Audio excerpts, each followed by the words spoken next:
right, here we go. Britain was accumulating great wealth from the triangular trade. The increase of consumption goods called forth by that trade inevitably drew in its train and the development of the productive power of the country. This industrial expansion required finance. But man in the first 3/4 of the 18th century was better able to afford the ready capital than a West indigenous sugar planter or the Liverpool slave trader. We have already noticed the readiness with which absentee planters purchased the land in England, where they were able to use their wealth to finance the great development associated with the agricultural revolution. We must now trace the investment of profit from the triangular trade in Britain, in British industry, where the supplied part of the huge outlay for construction of the vast plants to meet the needs of the new productive process and the new markets. A, the investment of profit from the triangular trade. 1, banking. All right, many of the 18th century banks established in Liverpool and Manchester, the slaving metropoles and the cotton capital, respectively, were directly associated with the triangular trade. Here, large sums were needed for the cotton factories and for the canals, which improved the means of communication between the two towns. Typical of the 18th century banker is the transition from tradesman to merchant, and then the further progression from merchant to banker. The term merchant in the 18th century context not unfrequently involved the gradation of slavery captains, privateer owners, before settling down on shore to the respectable business of commerce. The varied activities of a Liverpool businessman included brewer, liquor merchant, grocer, spirit dealer, bill broker, banker, etc., writes the historian J. Hughes. Quote, one wonders what was covered by that, etc., like the song of the siren sang, that, etc., is not beyond all conjecture. It included at some time or another some one or more aspects of the triangular trade. The Haywood Bank was founded in Liverpool in 1773 and endured as a private bank until 1883, when it was purchased by the Bank of Liverpool. Its founders were successful merchants, later elected by the Chambers of Commerce. Well, they had their experiences, the historians' rights of the African trade. Besides privateering, both appear in the list of merchants trading to Africa in 1752, and their African interests survived up to 1807. Senior partner of one of the branches of the firms was Thomas Parkey of the banking firm of William Gregson Sons Park and Moreland, whose grandfather was a successful captain in the Caribbean trade. Typically of the commercial interrelationships of the period, the daughter of one of the planters of the Haywoods later married Robinson, son of John Gladstone, and their son Robertson Gladstone obtained a partnership in the bank. In 1788, the firm set up a branch in Manchester at the suggestion of some of the town's leading merchants. The Manchester branch, called the Manchester Bank, was well known for many years. 11 of 14 Haywood's descendants up to 1815 became merchants or bankers. The emergence of Thomas Leyland on the banking scene was delayed until the earlier years of the 19th century, but his investments in the African slave trade dated back to the last quarter of the 18th. Leyland with his partners, was one of the most active slave traders in Liverpool, and his profits were immense. In 1802, he became senior partner in the bank firm of Clarks and Roscoe. Leyland and Roscoe, curious combination, strange union of the successful slaver and the consistent proponent of slavery. Leyland struck off on his own in 1807 in a more consistent partnership with his slave partner, Bullens, and the title of Leyland and Bullens was borne proudly and unsmirched for 94 years until the amalgamations of the bank in 1901 with the North and South Wales Bank Limited. Haywood and Leyland were the only outstanding examples of the general rule in the banking history of the 18th century Liverpool. William and Gregson, banker, was also slave trader, ship owner, privateers and underwriter, and owner of the rope walk. Francis Imgrim was a slave trader, member of the African Company in 1777, until he also had a share in the ropery business and embarked on the privateering enterprise in the partnership with Thomas Leyland and the Earls. The latter themselves had amassed a huge fortune in slave trade and remained slave traders right up to 1807. The founder of Hanley's Bank was Captain Richard Hanley, slave trader whose sister was herself married to a slave trader. Hanley was a prominent member of the Liverpool Fireside, a society composed almost entirely of captains of vessels, slavers, and privateers, with a sprinkling of superior tradesmen. Robert Fairweather, like Hanley, was a slave trader, member of the Liverpool Fireside, merchant and banker. Jonas Bold combined both slave and Caribbean trade, one of the company of merchants trading to Africa from 1777 up to 1807. Bold was a sugar refiner and became a partner in Imgrim's Bank. Thomas Fletcher began his career as an apprentice to a merchant banker who carried on an extensive trade with Jamaica. Raised to a partnership, Fletcher later became successively vice chairman and chairman of the Liverpool Caribbean Associations, and at his death, he assessed his assets, including interest in mortgages on the coffee and sugar plantations with the slave thereon in Jamaica. Charles Caldwell of the banking firm of Charles Caldwell and Company was a partner of Oldham, Caldwell and Company, whose transactions were principally in sugar. Isaac Hartman and another banker owned Caribbean plantations, while James Moss, banker and prominent citizens in the 18th century, had some very large sugar plantations in British Guiana. That what has been said of Liverpool is equally true with Bristol, London, and Glasgow, presiding over the meeting of the influential committees set up in Bristol in 1789 to oppose abolition was William Miles. Among the members of the committee were Alderman Dedini, Richard Bright, Richard Vango, John Cave, and Philip Prethrow. All six were bankers in Bristol. Cave, Bright, and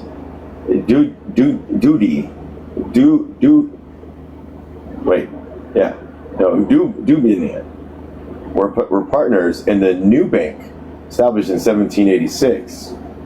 Prothero was a partner in the Bristol City Bank.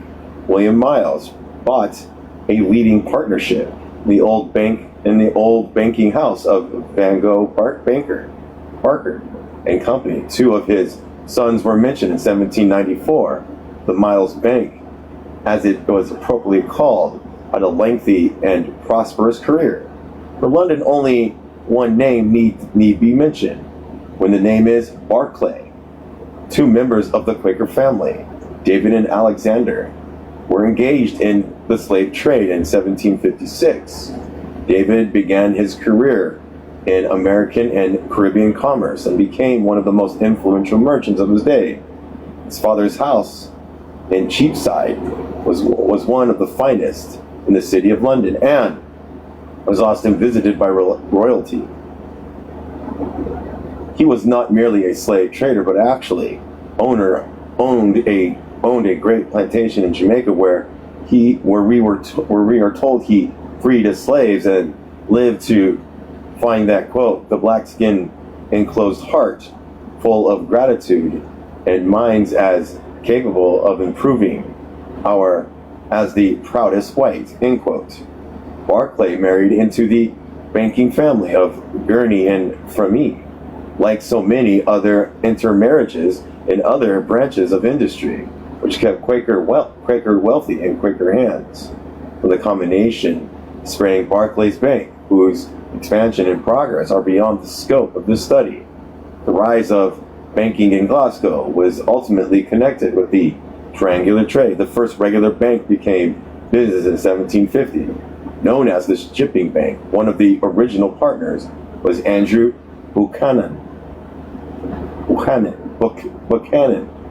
a tobacco lord of the city. Another was the name William McDowell, whose meeting with the sugar heresies of St. Kitts was established both the fortunes of his house and those of the city. A third was Alexander Houston, one of the greatest Caribbean merchants of the city, whose firm, Alexander Houston and Company, was one of the leading Caribbean houses in the kingdom. This firm itself only grew out of the return of the two Scotch officers and their island brides to the city. The 3/4 of the century, the firm carried on an immense trade, owning many ships and vast sugar plantations. Anticipating the abolish of the slave trade, it speculated on the grand scale in the purchases of slaves. The bill, however, failed to pass. The slaves had to be fed and clothed. Their price fell heavily.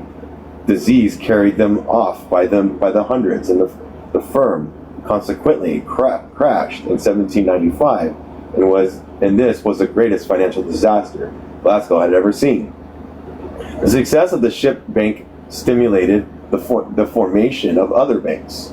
The Iron Bank was founded in the same year with one of the leading partners, Andrew Cochrane, another tobacco lord, and Thistle Bank followed in 1761, an aristocratic bank whose business lay large among the rich Caribbean merchants.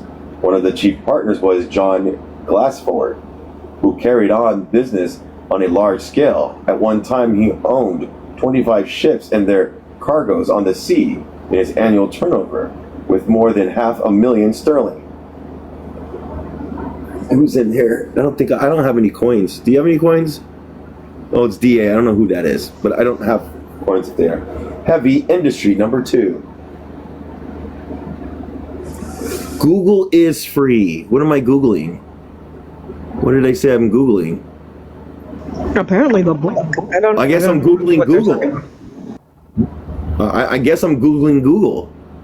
Yep, go to Google and I guess I'm Googling Google. Hey, Google. Can you Google Google? No? Oh, you're not saying it to y'all? Oh, okay. Okay. I was confused. I'm just a little confused. Sorry. I'm not trying to be mean or anything. Just wondering what you meant. Looking for clarity. Clarity.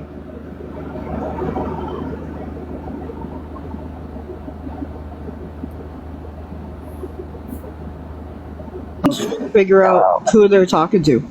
Well, I don't know. We'll find They're not talking to us. Yeah. Heavy industry played an important role in the progress of Industrial Revolution and the development of the triangular trade. Some of the capital which financed the growth of the metallurgical industries were supplied directly by the triangular trade. It was the capital accumulation from the Caribbean trade that financed James Watt and the steam engine. Boulton and Watt received advances from Lowe, Ver, Williams, and Jennings. Later the Williams Deacon Bank. Watt was some anxious moments. In 1778, during the American Revolution, when the Caribbean fleet was threatened with capture by the French, quote, "Even in this emergency," wrote Boulton to him hopefully, Lo Verde and Company may yet be saved, if ye Caribbean fleets arrive safe from ye French fleet, as many of their securities depend on it.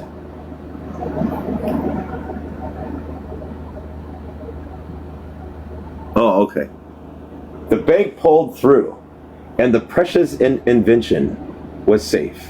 The sugar planters were among the first to realize its importance. Fulton wrote to Watt in 1783, quote, Mr. Pennant, who is the very amiable man, with 10 or 12,000 pounds a year as the largest estate in Jamaica. There was also Mr. Gale and Mr. Beeston Long, who have some very large sugar plantations there, who wish to see steam answer in lieu of his horses, end quote. One of the leading ironmongers of the 18th century, Antony Bacon, was ultimately connected with the triangular trade. His partner was Gilbert Franklin, a Caribbean planter who later wrote many letters to the Lord President of the Committee of Privy Council, emphasizing the importance to take over the French sugar colonies of Saint Domingue in the war with the revolutionary France. Bacon, like many others, ventured into the African trade. He began a lucrative commerce in first victualling troops on the coast, and then supplying on the coast, and then supplying seasoned and able black people for government contracts in the Caribbean. During the years 1768 to 1770. Did you want to not acknowledge me, or what's going on? What did you do? You just corrected me. No, I said, what's victualling? I thought you were correcting me. No, I'm asking what it is. Why do you sound angry when people make a mistake? I'm just trying to figure out what the hell's going on. I didn't hear you. That's what went on. Just don't understand why you're so mad. I didn't hear you. I wasn't trying to ignore you.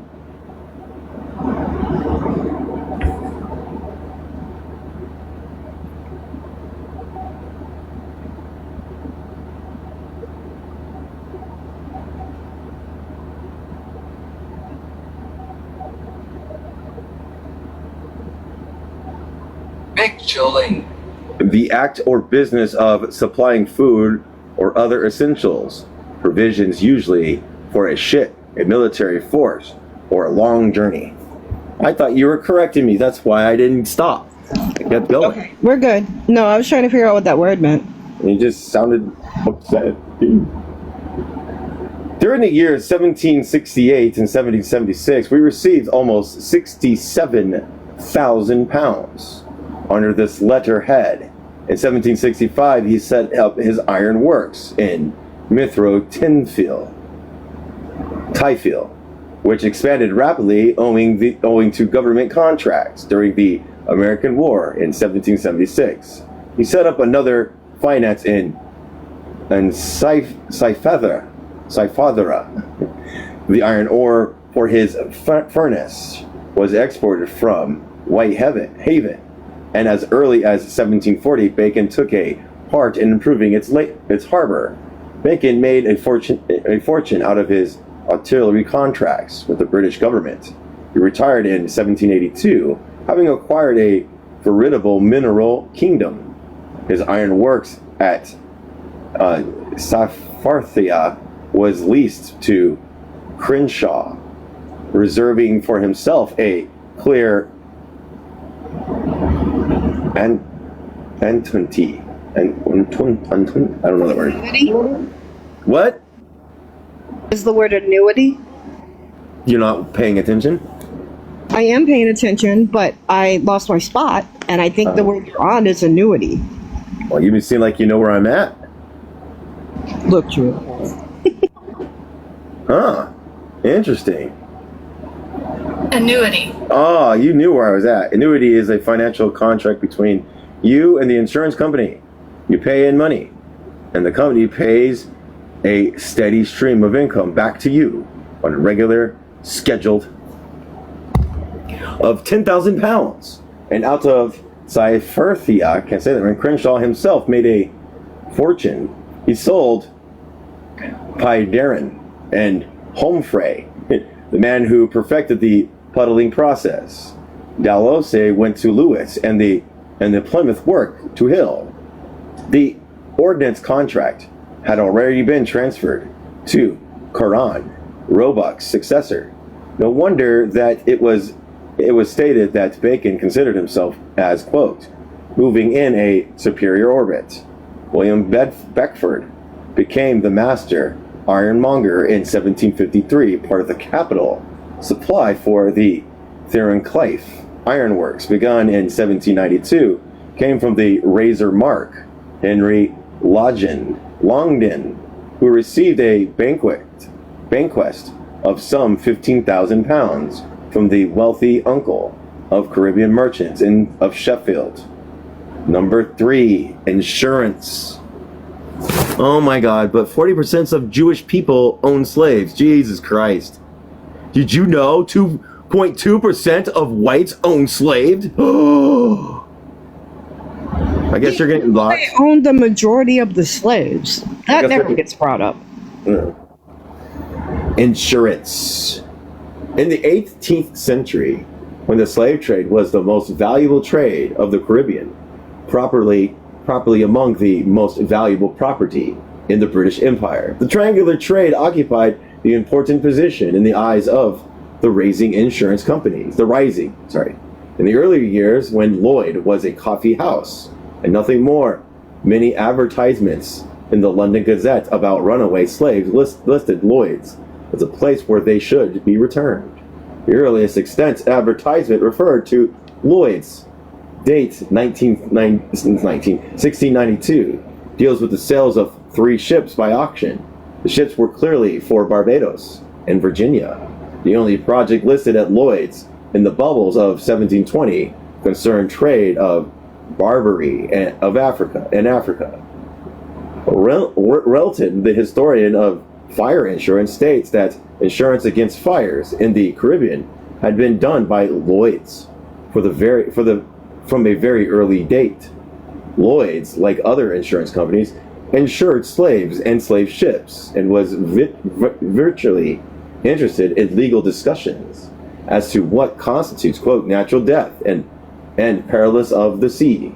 Among their subscription to public heroes, the Merchant Captains is one of 1804 to a Liverpool captain who, on passage from Africa to British Guiana, successfully beat off the French covert and saved his valuable cargo. The third son of their first secretary, John Bennett, was agent of Lloyd's in Antigua in 1833, and the only known portrait of his father was recently discovered in the Caribbeans. One of the most distinguished chairmen of Lloyd's in long history was Joseph Marriott, a Caribbean planter who successfully and brilliantly fought to maintain Lloyd's monopoly of marine insurance against rival companies in the House of Commons in 1810, where he was opposed by another Caribbean indigenous person. It says, father of the famous Cardinal Manning. Marriott was awarded £15,000 compensation in 1837 for 391 slaves in Trinidad and Jamaica. In 1882, the Caribbean sugar interest took the lead in starting another insurance company, the Phoenix, one of the first companies to establish a branch overseas in the Caribbean. The Liverpool Underwriters Association was formed in 1802. Chairman of the meeting was the prominent Caribbean merchant, John Gladstone. B. The development of the British industry to 1783. Thus it was that the Abbé Raynal, one of the most progressive spirits of his day, a man of wide learning in close touch with the French bourgeoisie, was able to see that the labor of the people in the Caribbean, quote, may be considered as a principal cause of a rapid motion which now agitates the universe, end quote. The triangular trade made an enormous contribution to British industrial development. Profit from this trade fertilized the entire productive system of the country. Three instances made must suffice. The slate industry in Wales, which provided material for roofing, was revolutionized by a new method adopted on his Carnarvonshire estate by Lord Penrhyn, who, as we have seen, owned sugar plantations in Jamaica and was chairman of the Caribbean Committee at the end of the 18th century. The leading figure in the first great railway project in England, which linked Liverpool and Manchester with Joseph Sandars, of whom little is known, but his withdrawal in 1824 from the Liverpool Anti-Slavery Society is of great importance, as at least shows a reluctance to press the sugar planters. Three other men prominently identified with the undertaking had close connections with the triangular trade. General Gascoigne, I can't say his name, of Liverpool, a stalwart champion of the Caribbean interest, John Gladstone and John Moss.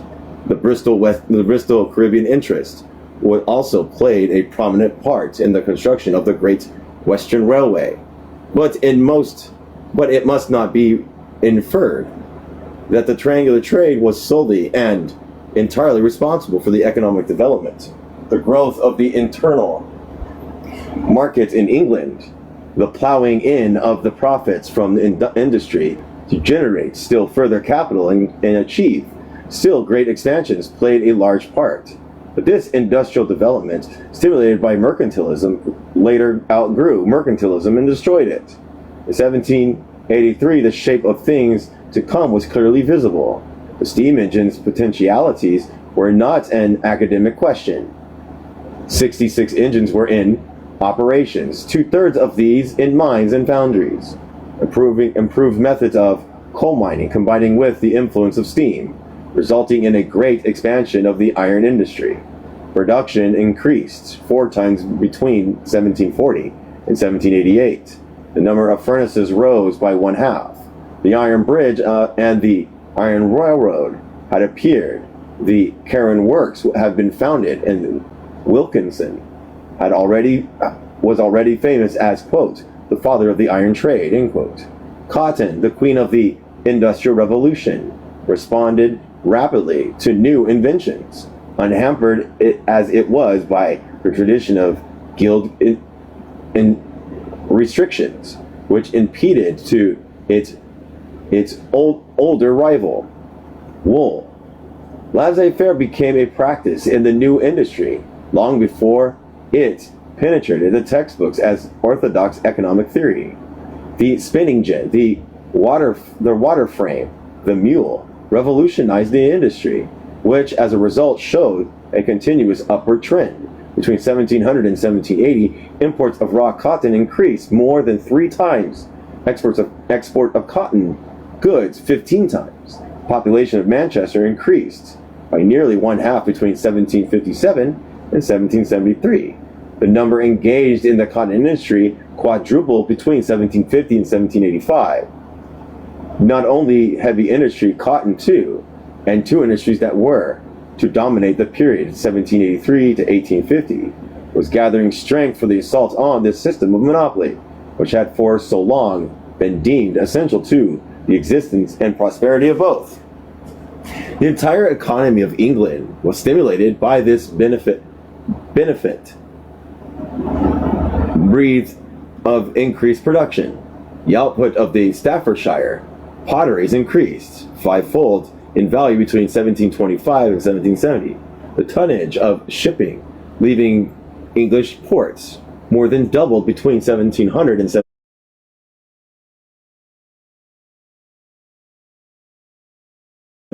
Exports trebled between 1700 and tripled in 1771.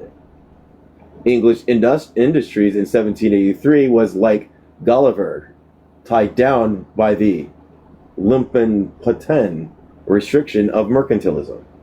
Two outstanding figures of the 18th century saw and, what was more, appreciated and irrepressibly conflict. Adam Smith from his professional chair, Thomas Jefferson on his plantations.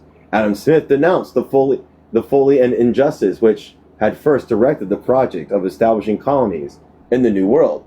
He opposed the whole system of monopoly, the keystone of colonial arch, on the ground that it restricted the productive power of England and as well as the colonies. If British industry had advanced, it had done so not because of the monopoly, but in spite of it.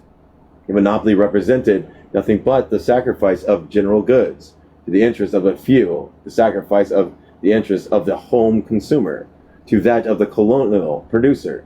In the colonies themselves, the ban of colonial manufactures seemed to him, quote, a manifest violation of the most sacred rights of mankind. Impertinent badges of slavery imposed upon them without any sufficient reasons by the groundless jealousy of the merchants and the manufacturers of the mother country, end quote. British capital had been forced from trade with neighboring countries to trade with more distant countries. Money that could have been used to improve the island, increase the manufacturing, and extended the commerce of Great Britain that had been expanded in fostering a trade with distant areas from which, what was that? Britain derived nothing but. It's just Yusuf, no big deal. They muted. Okay. Loss and frequent wars. It was a fit system for a nation whose government was influenced by shopkeepers. The wealth of nation was a philosophical antecedent of the American Revolution. Both were twin products of the same cause, the brake applied by the mercantile system on the development of productive power of the England and her colonies. Adam Smith's role was to berate intellectually, quote, the means of and malignant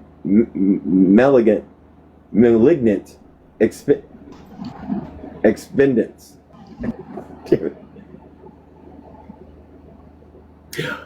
of a system which the armies of George Washington dealt a mortal wound on the battlefield of America. End of chapter 5. Chapter 6. Hello. The American Revolution. Any questions? I'm good. No. Okay. Nice. 1770, the continental colonies sent to the Caribbean nearly 1/3 of their exports of dried fish and almost all of their pickled fish, 7/8 of their oats, 7/10 of their corn, almost all their peas and beans, half of their flour and their butter and cheese, over 1/4 of their rice, almost all their onions, 5/6 of their pine, oak, and cedar boards, over half their staves, nearly all their hoops, all their horses, sheep, hogs, and poultry, almost all their soap and candles. As Professor Pittman has told us, quote, it was the wealth accumulated from Caribbean trade which more than anything else underlay the prosperity and civilization of England and the middle colonies.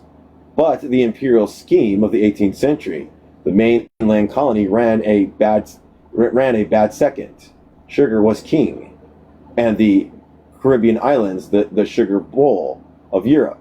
The acquisition of Jamaica made Cromwell so happy that he refused to transact any further business on the day that the glad tidings were announced.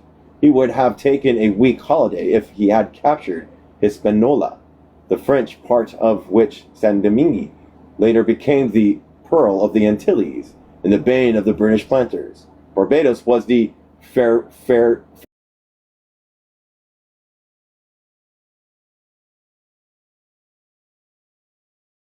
and in 1661 Charles II showed its importance by creating 13 baronets among its planters in a single day. The governorship of Jamaica ranked right next in colonial appointments to the Lord Lieutenancy of Ireland, and the postal system made better provisions for the islands than for the mainland. The mercantilists looked askinsons at the northern colonies in particular. They were full of farmers, merchants, fishermen, seamen, but not planters. There were, with the exception of their yet underdeveloped manufacturing, in a very literal sense, New England, rivaled with Old England as was inevitable. They competed with the home country in the fisheries, which became a nursery for the seamen of New England. In their agricultural products, they were enabled, by virtue of their situation, to undersell their English rivals in island markets. By this competition, England was losing in sales and freight 2.5 million sterlings a year. Quote, can anyone think from hence? Asked an anonymous writer. Quote, that the trade and navigation of our colonies are worth one groat of this nation, end quote. Sir Josiah Child pointed out that 10 men in Massachusetts did not provide employment for a single Englishman at home. Quote, New England, he concluded, is the most prejudicial plantation to this kingdom, end quote. Chensters would have preferred to labor with his hands in Ireland than, quote, dance and sing in Virginia.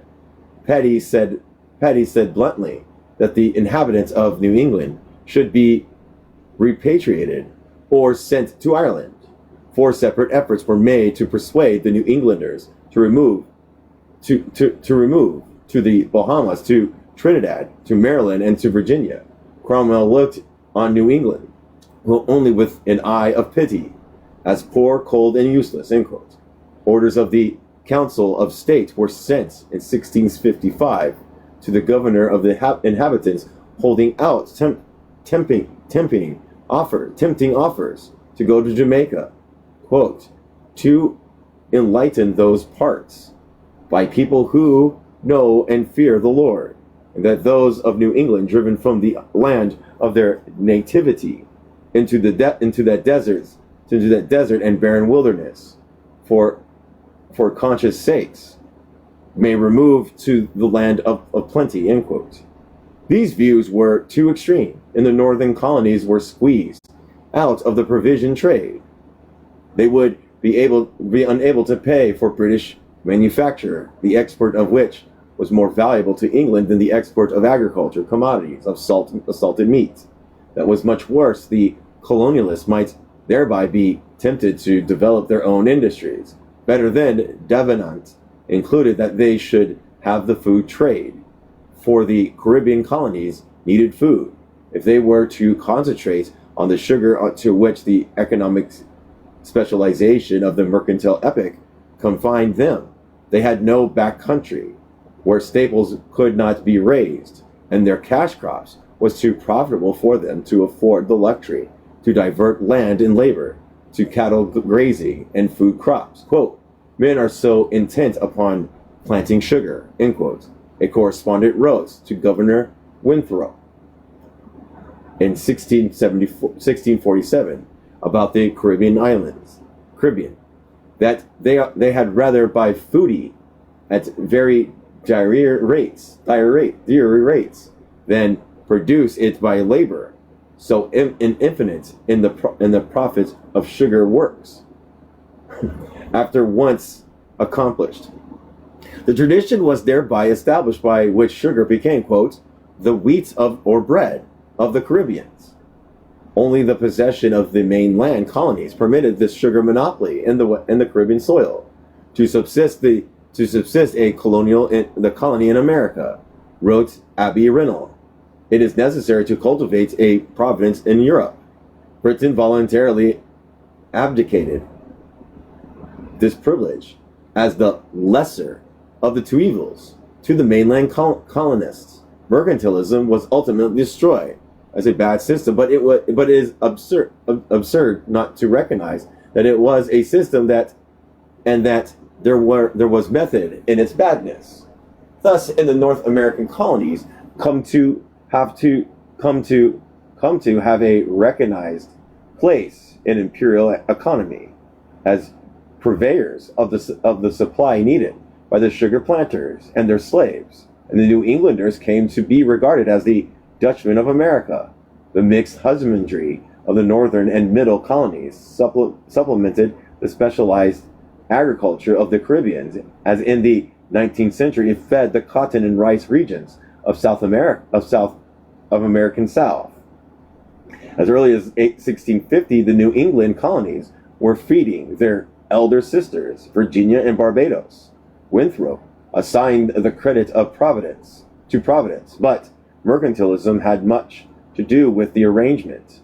His Métis colonies in these parts, wrote Governor Willoughby of Barbados in 1667, cannot in time of peace prosper, nor in time of war subsist, without a corresponding with the people of New England.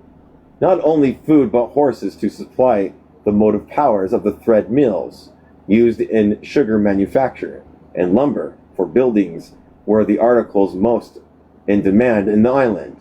Quote, there is one island in British possess in the Caribbean, wrote Samuel Vetchi in 1708, that is capable of subsisting without the assistance of the continent, for to them we transport their bread, drink, and all the necessaries of human life, their cattle and horse, for cultivating their plantations, lumber and staves of all sorts of make casts, for their rum, sugar, and molasses, without which they can have none, ships to transport their goods to the European markets. Nay, in short, the very houses they inhabit are carried over in frames together, with shingles that cover them, in so much that their beginning, much more their well-being, depends mostly entirely upon the continent. The Caribbean planters entertained no illusion about the importance of mainland provisions and horses. The Barbadians,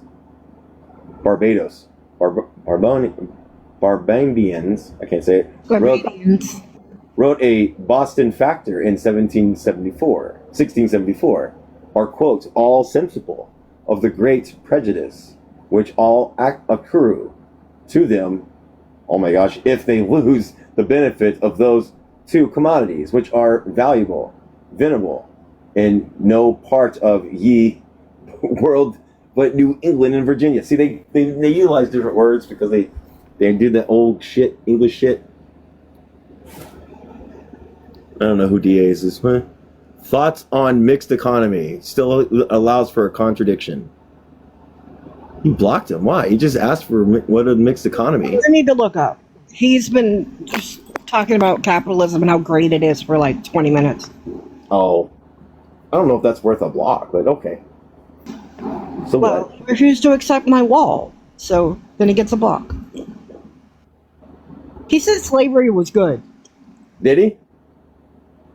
Yeah, look up. It's okay. It's whatever. It's fine. They're gone.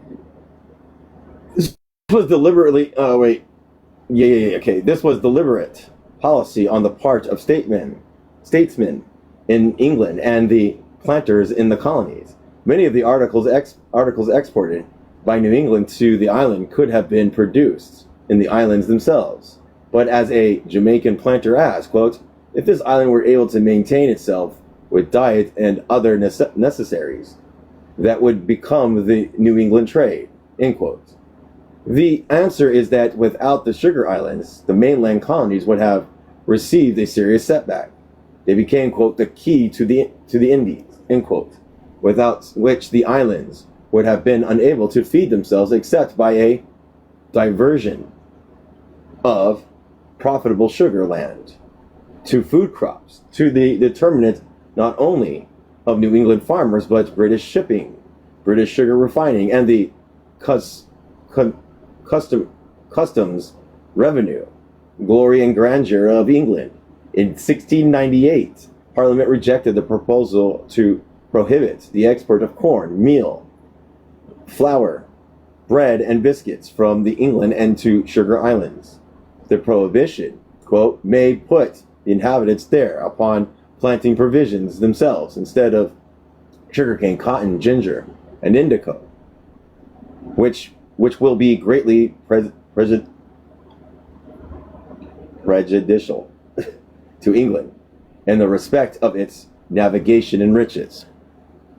Economic relations between islands and the mainland were strengthened by individual contracts. Caribbean owned property on the mainland. North American owned plantations in the islands. South Carolina was settled from Barbados. The Middleton Bulls and Coltons of South Carolina owned plantations in Jamaica and Barbados. Aaron Lopez, Rhode Island slave trader, was owner of a sugar plantation in Antigua. Alexander Hamilton was born in Navies. The Gendy Clarks of Salem are the outstanding example of North American success in the islands. The father owned extensive plantations in Barbados and Guyana. His son became Surveyor General of Customs in Barbados, member of the House of Assemblies, and subsequently of the Council. North Americans soon discovered the value of Caribbean sunshine. Caribbean indigenous sought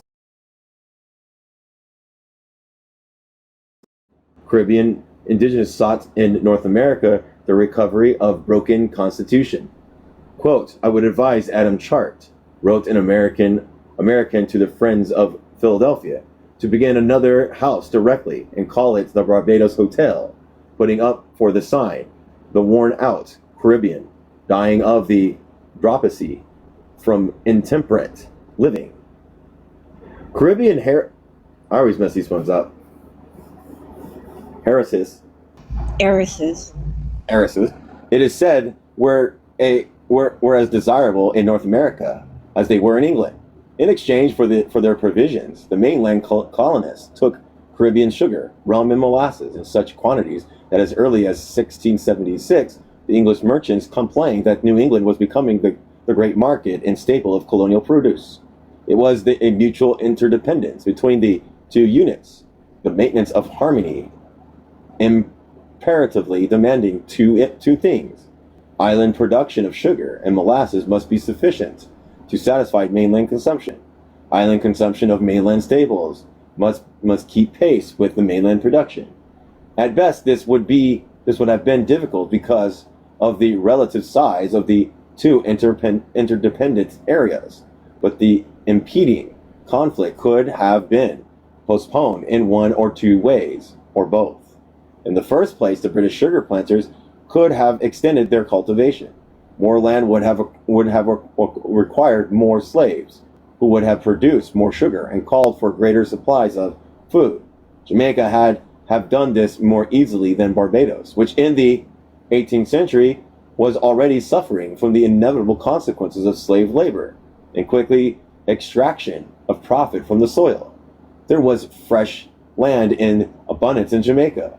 The second remedy was the acquisition of more sugar colonies. This would have appeased partially the legitimate grievances of the mainland, but these the only possible solutions without a resort to force. The British sugar planters resolutely opposed the cultivation of fresh land, and the acquisition of more sugar colonies meant a greater supply of sugar in the British market and a consequent reduction of price. The Barbadians, who had very earlier in their history looked apprehensively at the extension of British sugar conquest, they opposed British settlements of Suriname.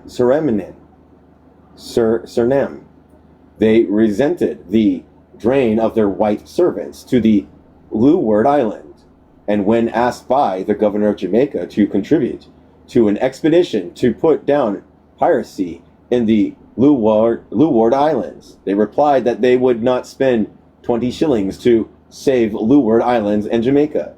In 1772, it was proposed in Parliament that adequate security be offered to foreigners willing to advance money for the development of the Sugar Islands, annexed after the Seven-Year War.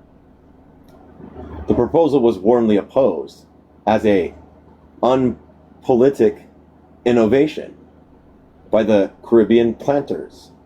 It was the old division, in the words of Professor Namier, between saturated planters and planters on the make. The foreign sugar islands, too, were already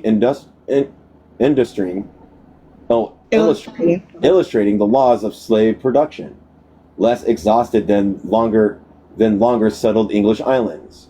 Cultivation in the French islands were easier, and the cost of production less. As early as 1663, merely 20 years after the rise of the sugar industry, Barbados was decaying fast. The complaints of soil exhaustion grew more numerous and more plaintive. In 1717, Barbados, according to the representation to the Board of Trade, needed 5 times the number of black people and many more heads of cattle and horses that the French islands to cultivate and a given acreage. 1 slave in French Saint Domingue was equivalent to 4 in Jamaica. In 1737, the Barbadian owners of the plantation of 1,000 acres, which required a capital investment of £50,000, was making a profit of 2%. A similar plantation in the French islands cost 1/6 as much of the yielded of a profit in 18%. There was some exaggeration in these figures, but the fundamental superiority of the French sugar planters was the result of large tracts of fertile, unexhausted soil was notorious. French sugar was invading the European markets and selling at half the price it was sold at in England. Holy crap, that scared me. Thank you. Acquisitions of such islands would have meant the ellipse of the older British planters. The latter, therefore, demanded their destruction rather than their acquisition. The governor of Jamaica wrote in 1748 that unless French Saint Domingue was destroyed during the war, it would, on the return of peace, ruin the British sugar colonies by the equality and cheapness of its production. During the 7 Years' War, Britain captured Cuba from Spain and Guadeloupe from France. Both islands were resorted to their owners in 1763. Britain taking in return Florida and Canada. To rationalize this decision in the light of the importance of the different areas today misses the whole point. Cuba was still an ugly duckling in 1763, but any fool could have guessed that the beautiful swan it would eventually turn out to be. There was no excuse where Guadeloupe was concerned. The few acres of snow, the Voltaire derisively described Canada, could boast only in fur. Guadeloupe had sugar. Quote, "What does a few hats signify?" asked a shrewd anonymous writer in 1763, compared with articles of luxury and sugar. He pointed out, too, that the way to keep North America independent was to leave the French in Canada. It is conceivable that the British ministry of public knowledge in England, France, and America between 1759 and 1762, British imports from Quebec totaled 48,000 pounds. Imports to Quebec, 426,400 pounds. British imports from Guadeloupe amounted to 2,004,933 pounds between 1759 and 1765. Exports to Guadeloupe is 475,237 pounds. British imports from Havana were 263,084 pounds between 1762 and 1766. Imports to Havana, 123,421 pounds. Compared Canada and Florida with Grenada and Dominica to the Caribbean conquest that were retained in 1763 up to 1773, British imports from Grenada amounted to 8 times the imports from Canada. British exports to Canada were double those to Grenada. Imports from Dominica were more than 18 times the imports from Florida. Exports from Dominica were only 1/7 less than those to Florida. Clearly, Canada and Florida were retained not because they were more valuable than Cuba or Guadalupe, but precisely because they were less valuable. Thus, the peace treaty of 1763 simply makes no sense unless it regarded another victory for the powerful Caribbean interest.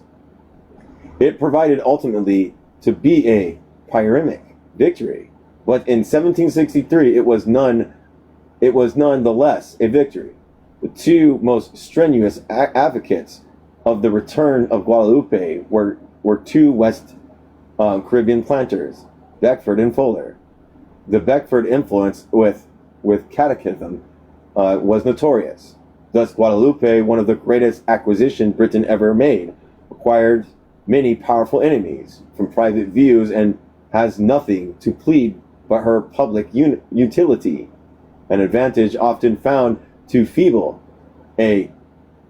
opponents to the private interests of a few. The Caribbean had two aims in view. They wished to prevent the French from making Canada a North American, a source of supply for their sugar colonies, a baseless fear, as the British sugar planters realized after 1783, when Canada proved a poor substitute for the lost northern colonies. And more important, they were determined to keep a dreaded rival out of the British sugar market. So Chatham conquered in the islands to annex on the continent required sugar to annex furs. The question arose.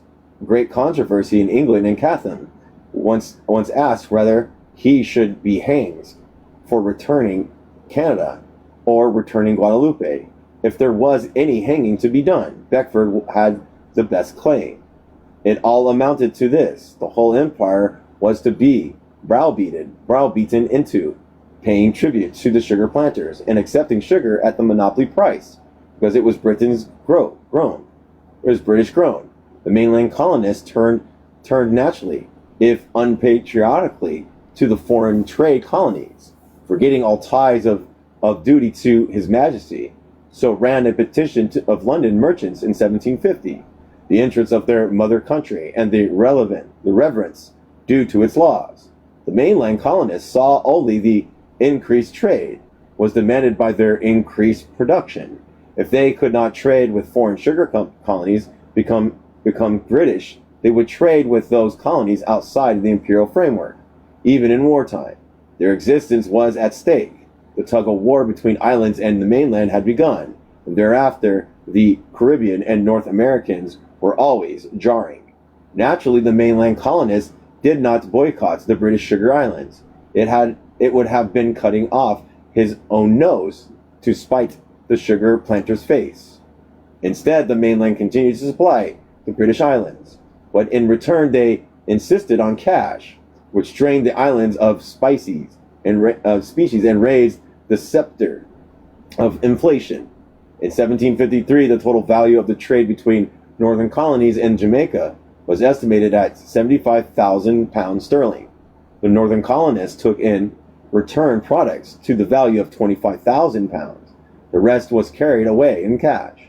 With the cash, they went to the French islands, where they bought sugar at cheaper rates and molasses, which the French planters was not allowed to distill into rum because it would complete the British brandies.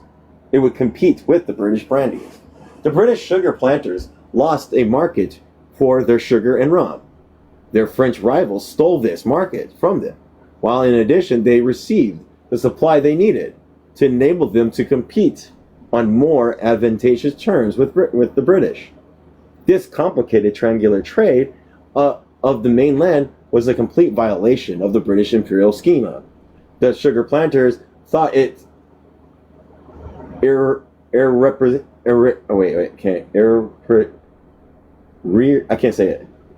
reprehensible. There we go. Reprehensible. The smallest sugar island, in their view, was 10 times more valuable to England than New England. It was a contest. They argued not between colony and colony, but between England and France for the control of sugar trade. Strict mercantilists endorsed this view.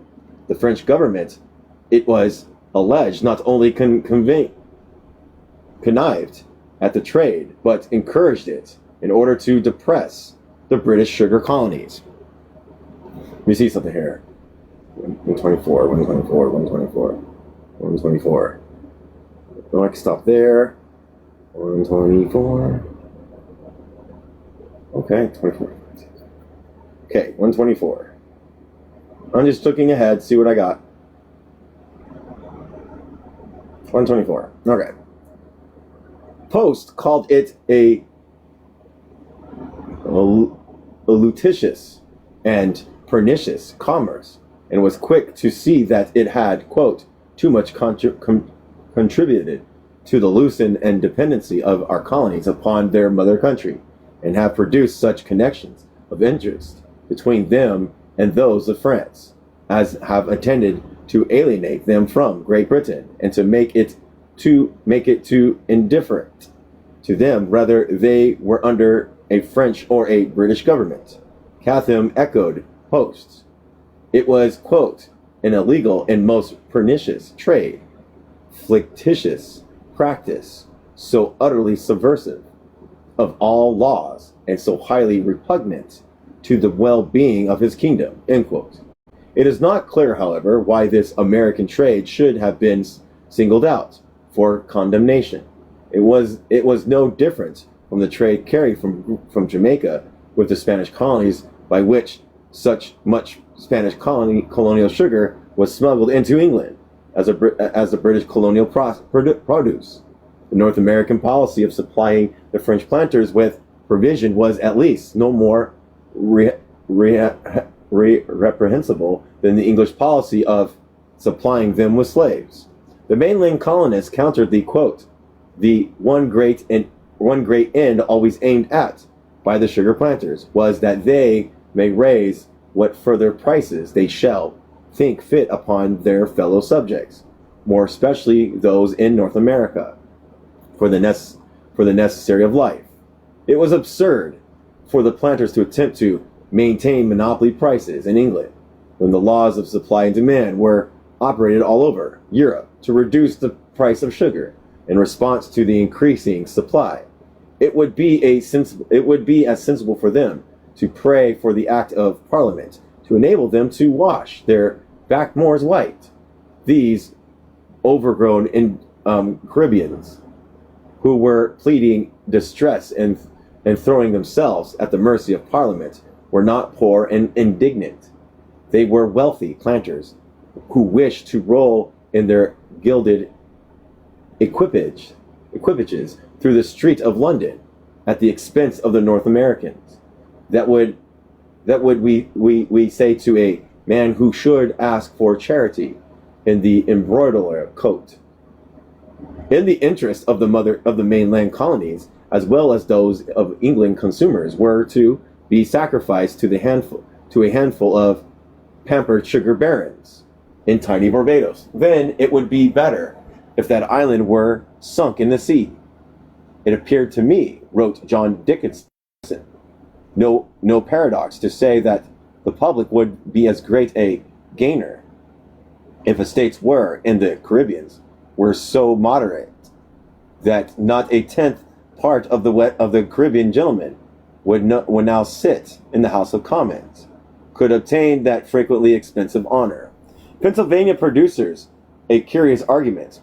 The islands were less useful to England than the mainland. Their slaves were naked. They had few white residents. The great heat of their climate destroyed a number of useful British sailors. English exports, particularly woolen, would suffer considerably in the northern colonies were injured.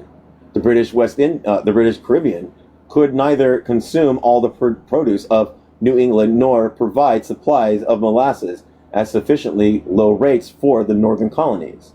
It was a dog in the manager attitude to prevent their fellow subjects receiving from others what they themselves did not furnish. In 1763, all but 3% of Massachusetts imports of molasses came from French West Caribbean. The British West Caribbean supplied barely 1/10 of the imports of Rhode Island and Massachusetts. The distilling business occupied an important position in colonial economy.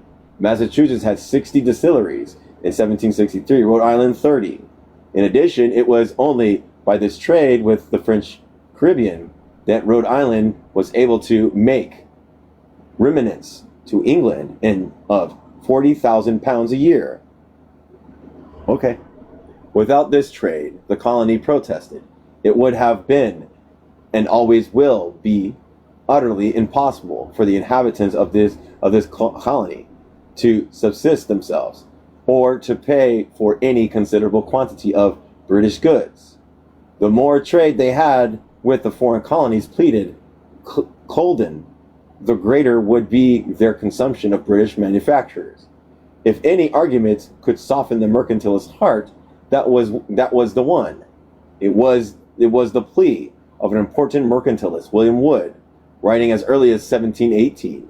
He was prepared to permit the trade between the mainland and the foreign plantations of the Caribbean.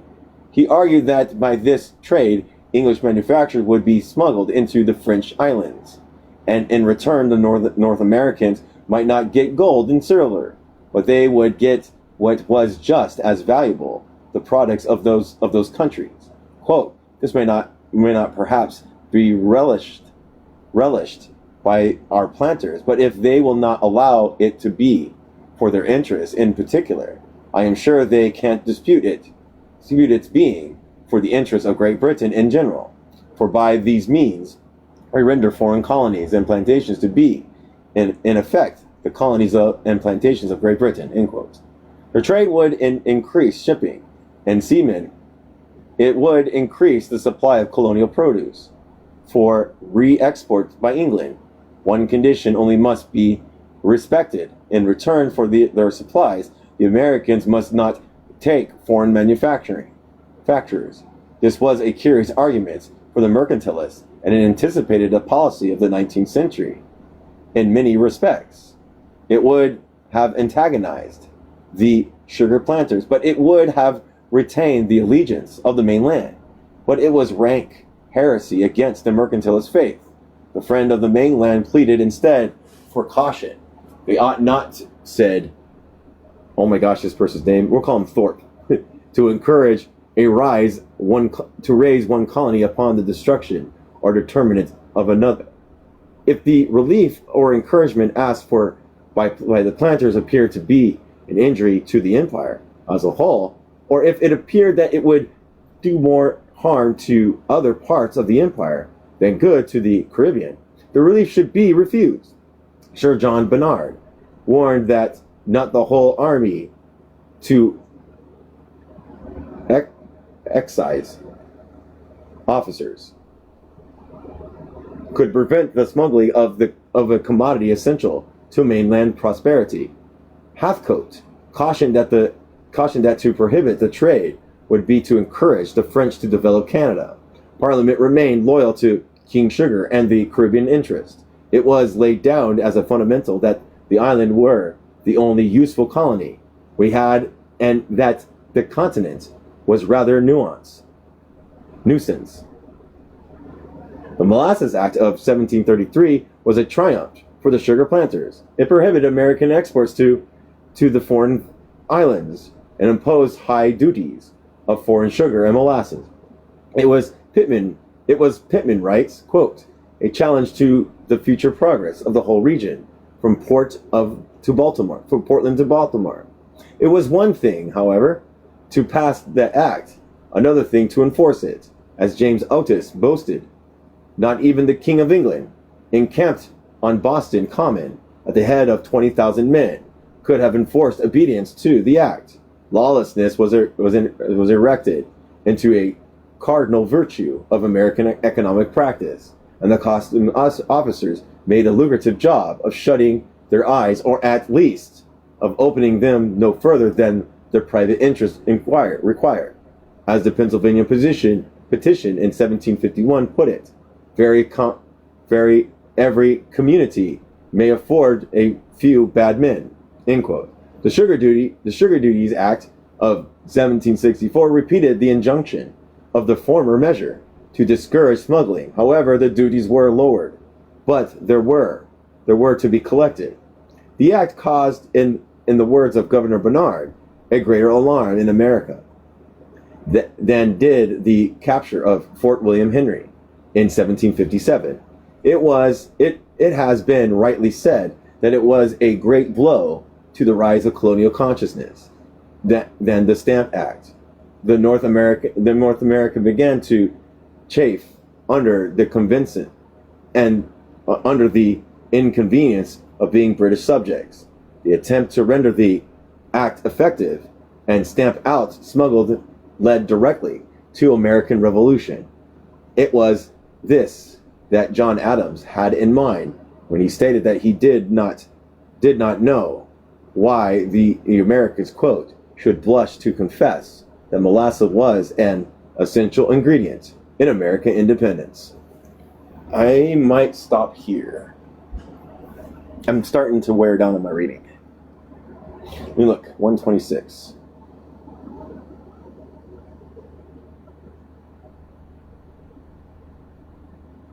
Yeah, I'm going to stop here. Is it really okay if I stop a little early? 126. A lot of people coming in, huh? Blocking them. All right, so we'll stop at 126. I don't block anyone that doesn't deserve to be blocked. I'm just saying that there's a lot of people being blocked. I'm okay with it. It's just like a lot of people coming in and getting blocked. They must not be doing too well. No, they're not. There's cheering for slavery. But anyways, I have water at the front door that needs to come in. But other than that, I'm done. All right. Again, this is like this guy drives the point of how like commodity and capital and all that is important to these established economic systems and stuff. These economic systems develop the mother countries. So, anyways, who's here? Who's in here? I don't know who DA is. Who the fuck is DA? I don't know. Anyways, all right, everybody. I'm gonna go ahead and let you all go. I'll talk to you later. Bye.